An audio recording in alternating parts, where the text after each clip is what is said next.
Hello everyone, welcome back. In today's video, I'm going to show you how to get your Cloudflare API key in 2026. So first off, you need to come here on cloudflare.com, then simply sign in into your account, or if you don't have an account, make sure that you create one and then sign in. Now over here on the Cloudflare dashboard itself, simply hover over to the top right hand corner and click on your profile. Now over here, when you are inside your profile, in the left hand section, you will be shown the option of API token. So you need to simply just click on it. Now here you are going to see the API key sections. So among the given options over here, you need to look for the option that says global API key, and right next to it simply click on the option of view.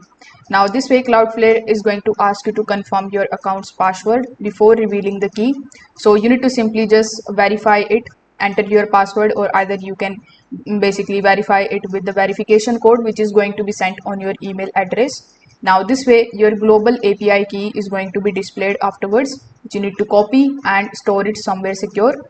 However, Cloudflare now recommends using an API token instead of the global API key whenever possible.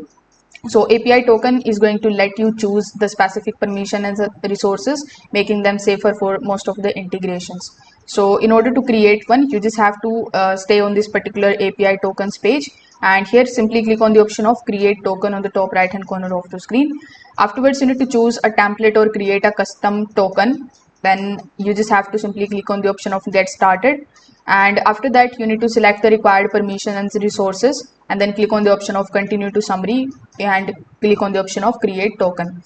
Just remember that a newly created API token's secret is shown only once, so make sure that you copy it immediately and store it securely.